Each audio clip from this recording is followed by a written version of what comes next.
situation. Je vais laisser la parole à Nathalie. Bonjour à tous. Alors, Dominique vous a exposé les différentes aides consenties par le gouvernement, qu'elles soient sous forme de subventions directes, le Fonds de solidarité par exemple, ou qu'elles soient sous forme de garanties sur les prêts consentis par les banques. Alors, ces aides, elles ont été encadrées par la Commission européenne qui a exclu de ce dispositif les entreprises en difficulté. Et c'est ma matière et je voulais faire un petit focus sur ce qu'est une entreprise en difficulté au sens du droit national. L'entreprise en difficulté, c'est une entreprise qui se trouve en sauvegarde, en redressement judiciaire et bien sûr en liquidation judiciaire et qui sont par conséquent exclues de ces dispositifs. Alors, jusqu'à hier, ces sociétés étaient exclues du prêt garanti par l'État, mais également du fonds de solidarité de 1 500 €. Et hier, Bruno Le Maire nous a annoncé que les entreprises en redressement judiciaire et en sauvegarde pouvaient bénéficier de cette allocation de 1 500 €, ce qui me semble être une décision tout à fait favorable à nos entreprises en difficulté. Alors, qu'en est-il du PGE? Parce que j'entendais beaucoup de questions. Effectivement, aujourd'hui, le mot-clé, c'est le cash et donc la trésorerie de l'entreprise. Le PGE, Bruno Le Maire a également annoncé que les entreprises en difficulté pourraient en bénéficier sans autre forme de précision. Mais même si cette acceptation venait à être le cas, les entreprises vont se trouver confrontées à la situation financière, et Dominique vous en a parlé, de capitaux propres qui ne seraient pas inférieurs à la moitié du capital social. Et malheureusement, beaucoup d'entreprises se trouvent dans la situation où les capitaux propres sont inférieurs à la moitié du capital social et dès lors ne peuvent pas être éligibles à ce prêt PGE. Vous êtes malheureusement pour beaucoup de chefs d'entreprise dans cette situation où vous n'avez plus de chiffre d'affaires, où un certain nombre de charges sont reportées alors que d'autres continuent à courir parce que, en dépit des aides mises en place par le gouvernement, continuent à courir toutes les échéances de crédit bail, de location de matériel, de la flotte de véhicules, des loyers pour les entreprises qui réalisent notamment plus d'1 million d'euros de chiffre d'affaires, des emprunts pour lesquels il faut négocier pied à pied avec les banques. Et puis, il ne faut pas oublier le sort de ces dettes qui ont été générées pendant la période de crise sanitaire et qu'il va bien falloir à un moment régler. Alors, pour répondre à cette situation, le gouvernement, pour la première fois, a pris une mesure d'adaptation du droit sur les entreprises en difficulté en décidant du gel de l'état de cessation des paiements. Alors ça, c'est extrêmement nouveau. Il y a maintenant une faculté à compter du 12 mars de voir le gel de l'état de cessation des paiements. Alors, quelle est la période concernée par ce gel? Quels en sont les effets? Et quelles sont pour le chef d'entreprise les opportunités qui résultent de ce gel de droit de l'état de cessation des paiements? Alors, c'est une ordonnance du 27 mars 2020 qui vient nous dire que la situation financière de l'entreprise est figée au 12 mars jusqu'à la fin de l'état d'urgence sanitaire qui est fixé au 23 mai, prorogé de 3 mois, c'est-à-dire jusqu'au 23 août. En fait, il y a une sorte de cordon sanitaire entre le 12 mars et le 23 août, de sorte que toutes les dettes qui ont été générées pendant cette période ne peuvent pas constituer un état de cessation des paiements. Alors, deux mots, même si on sait tous ce qu'est l'état de cessation des paiements. L'état de cessation des paiements, nous dit l'article 631 du Code de commerce, c'est l'impossibilité de faire face à son passif exigible avec son actif disponible.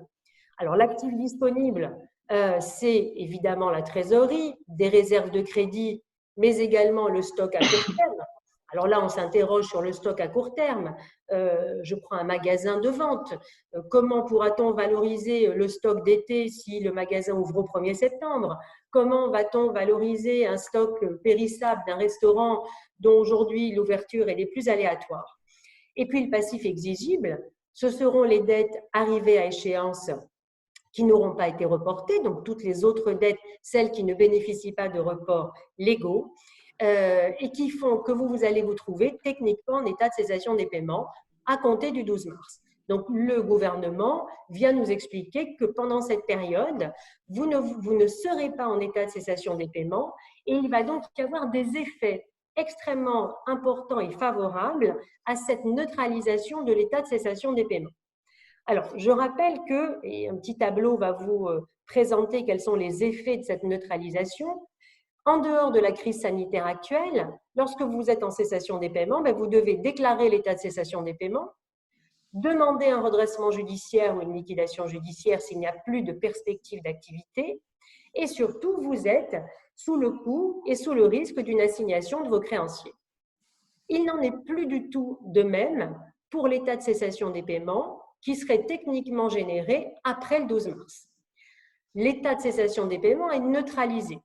Qu'est-ce que ça veut dire? Ça veut dire qu'il y a une suspension de l'obligation de déposer le bilan, mais il y a également la neutralisation de toute assignation de vos créanciers. Or, dans la pratique, et notamment les créanciers sociaux sont rapidement présents pour assigner nos chefs d'entreprise en redressement judiciaire. Vous allez pouvoir également, et on va en parler, accéder aux mesures de prévention prévues par le Code de commerce, et vous avez également la possibilité d'accéder aux mesures de soutien prévues par le gouvernement. Alors, j'ai rappelé quand même les quelques mesures de soutien mises en place par le gouvernement. Jusqu'à présent, seules les entreprises qui n'étaient pas en difficulté pouvaient bénéficier du fonds de solidarité. Aujourd'hui, c'est étendu. Les prêts garantis par l'État, pour l'instant, si vous étiez amené à être en sauvegarde ou en redressement judiciaire, vous ne pourriez pas en bénéficier. Donc, c'est tout l'intérêt, si une procédure était ouverte, de maintenir une procédure de prévention. Et enfin, vous bénéficiez de tous les reports de charges fiscales, sociales, on en a parlé, factures de gaz, électricité, eau et chômage partiel. Alors, j'imagine bien que vous avez tous les uns et les autres déjà mis en place toutes les procédures et les délais de paiement qui vous ont été proposés et pour lesquels vous avez été assistés par vos conseils. Mais il existe aujourd'hui pour vous des opportunités liées à cette neutralisation de l'état de cessation des paiements. C'est la possibilité pour vous de bénéficier de procédures amiables. Alors, ce sont des procédures qui ne sont pas du tout nouvelles. Ce sont des procédures qui ont très largement fait leurs preuves, puisqu'elles existent depuis 1994 pour l'une et 2005 pour l'autre, mais qui sont en fait très méconnues. Et pour une raison simple, c'est qu'elles sont victimes de leur succès. Lorsque un chef d'entreprise, dans le cadre d'une procédure de mandat ad hoc ou de conciliation, parvient à un accord avec ses créanciers, vous imaginez bien qu'il n'en fait pas la publicité. Mais le banquier ou le fournisseur qui lui-même a participé à une procédure et qui a accepté un report de ses paiements, une réduction de ses taux d'intérêt, des abandons de créances, ne va pas non plus en faire la publicité de peur que ses autres débiteurs ne s'emparent des accords qu'il a pu consentir dans le cadre de ces procédures. Donc, je voulais vous exposer comment aujourd'hui cette mesure de gel de l'état de cessation des paiements va permettre à tous les chefs d'entreprise de bénéficier légalement de ces procédures de mandat ad hoc et de conciliation qui, du fait technique de la fermeture des entreprises, leur seraient fermées. Et quand on lit la décision du gouvernement, la décision qui a été prise de geler l'état de cessation des paiements, c'est notamment pour que le dirigeant ne soit pas sanctionné pour ne pas avoir déposé le bilan, mais c'est aussi pour l'inciter à ces mesures préventives. Alors, rapidement, vous avez un tableau dans lequel j'ai présenté, non, juste avant, pardon, le tableau précédent, on reste là-dessus, merci, dans lequel je présente le mandat ad hoc et la conciliation. Alors, simplement, il faut savoir que ce sont des procédures de traitement amiable, confidentiel, c'est-à-dire qu'aucune publicité dans un journal d'annonce légale ou sur le CABIS n'est faite lorsqu'il y a ouverture d'un mandat ad hoc ou d'une conciliation. Ce sont également des procédures qui ne peuvent être demandées que par le chef d'entreprise et qui se réfléchissent en amont à l'occasion de rendez-vous confidentiels avec le chef d'entreprise, l'expert comptable, l'avocat et un administrateur, un mandataire de justice. Quels sont les avantages de ces procédures? Alors, tout d'abord, il y a des avantages communs. Comme je vous l'ai dit, elle est de votre seule initiative. Le chef d'entreprise reste totalement maître de sa gestion et des décisions qu'il souhaite prendre. Personne ne peut lui imposer de décision.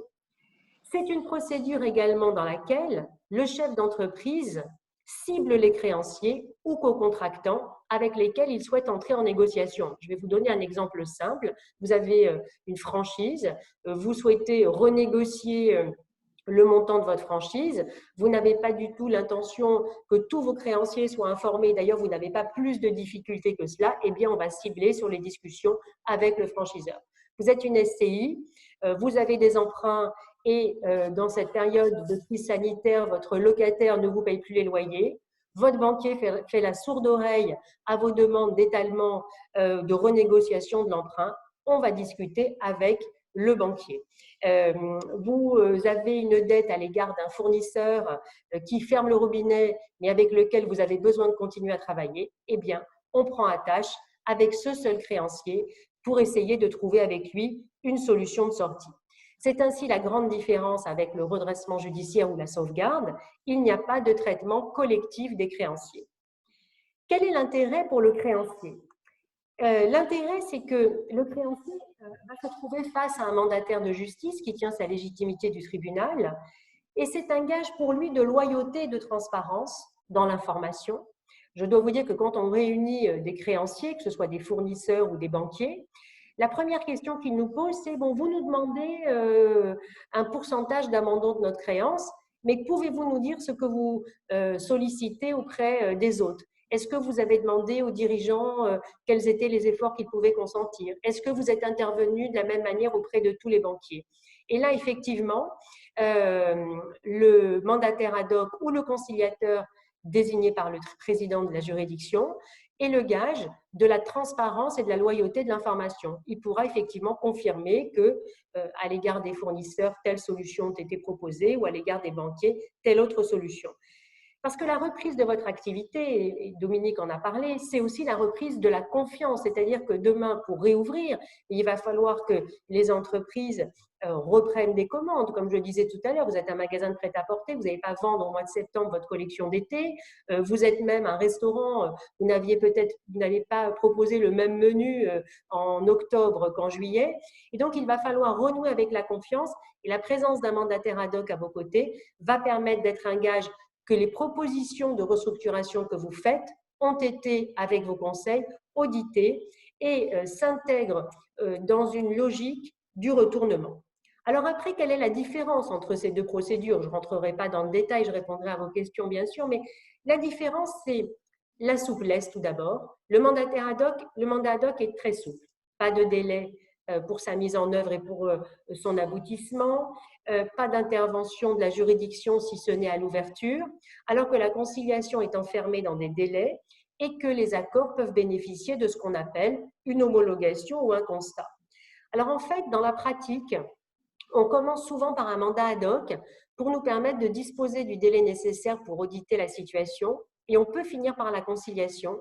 La conciliation, c'est souvent une procédure qui est demandée par le créancier, voire le banquier, parce que l'homologation ou le constat par la juridiction qui a ouvert cette procédure lui permettra d'être sécurisé en termes de responsabilité. La conciliation, elle a un deuxième atout, c'est la new money. Alors la new money, je vais expliquer ce que c'est. C'est que tout partenaire, fournisseur ou banquier, qui serait amené à consentir alors un découvert, de nouveaux financements ou pour un fournisseur des accords particuliers, non pas de la restructuration de dette, mais des apports nouveaux, ferait que si une procédure collective était ouverte, eh bien ce nouveau créancier serait privilégié dans le remboursement de sa créance. Ça répond un peu tout à l'heure à la question que j'entendais, c'est quid si la banque ne veut pas nous consentir un prêt garanti par l'État? Eh bien, puisque la BPI ne garantit pas l'emprunt et que la banque de ce fait ne consent pas l'emprunt, eh bien peut-être que dans le cas d'une conciliation, grâce à ce privilège de new money, nous pourrions envisager de négocier et d'obtenir auprès d'un banquier des solutions de financement. Alors, je n'ai pas abordé la question du coût, mais je pense que la question va être posée. Alors, à la différence de la sauvegarde ou du redressement judiciaire, où il y a un tarif réglementé, le mandat ad hoc ou la conciliation, c'est un tarif, comme l'avocat ou l'expert comptable, qui est librement convenu entre le client et le mandataire ad hoc. Par contre, c'est une rémunération qui est encadrée, puisqu'elle doit être, et c'est la particularité, convenue en amont. C'est-à-dire qu'avant l'ouverture de la procédure par le président de la juridiction et à la suite de rendez-vous de travail qui se tiennent entre le chef d'entreprise, ses conseils, et le conciliateur ou le mandataire ad hoc pressenti, il y a ce que l'on appelle une convention d'honoraires qui est signée, qui repose sur un temps de travail et des objectifs à atteindre et qui vont déterminer une rémunération maximum. Et cette rémunération contractuelle va être homologuée par le président de la juridiction. Donc, il n'y a aucune surprise sur ces procédures, sur le montant de la rémunération qui, bien évidemment, est adapté à la taille de l'entreprise et à l'importance des négociations. Vous n'avez pas le même coût selon qu'il y a un créancier à traiter ou 50 créanciers à traiter, ni en fonction du temps que l'on va passer pour le traiter.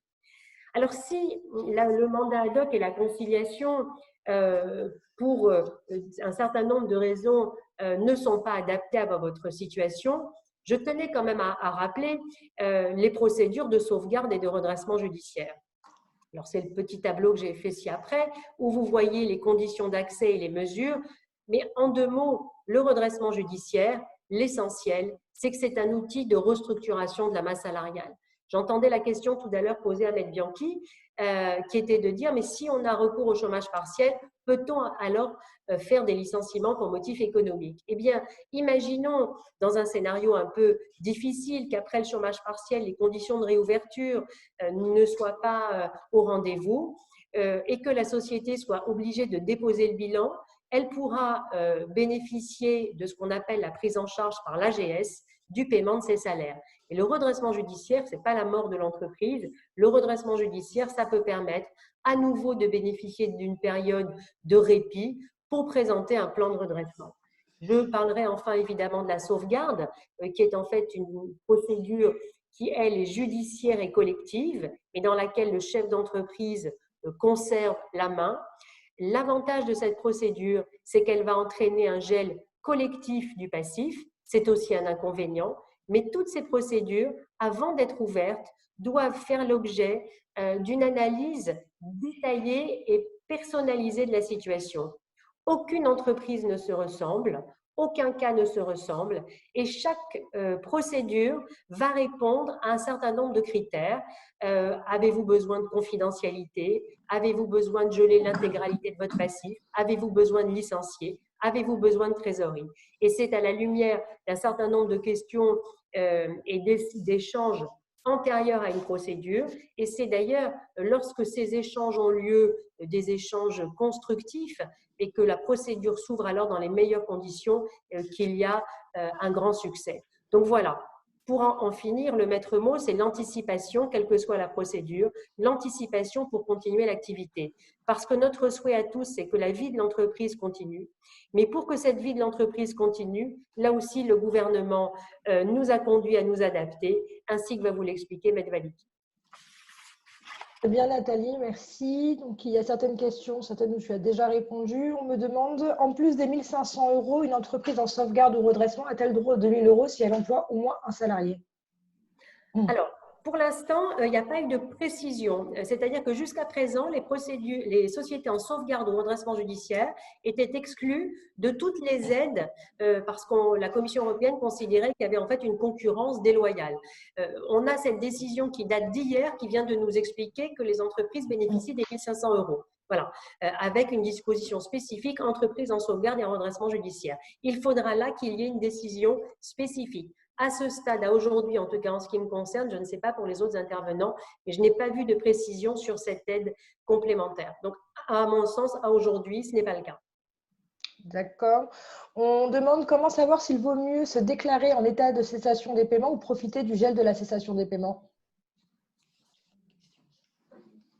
Alors, est-ce qu'en fait, la question c'est si l'entreprise est de fait en état de cessation des paiements, doit-elle ou non déposer le bilan? Oui.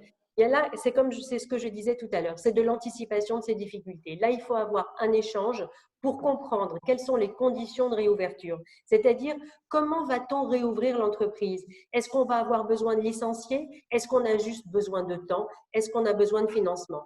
Moi, mon orientation, c'est d'abord de s'orienter vers des procédures préventives qui sont beaucoup plus souples, amiables, confidentielles, qui ne sont pas, si vous voulez, le rouleau compresseur de la procédure de redressement judiciaire. Donc, on démarre par une procédure préventive pour essayer de trouver des solutions de négociation avec ses créanciers et également pour négocier la dette qui a été générée pendant la période, enfin qui va être générée pendant cette période de crise sanitaire, avant de rentrer dans une procédure de redressement judiciaire qui est beaucoup plus lourde.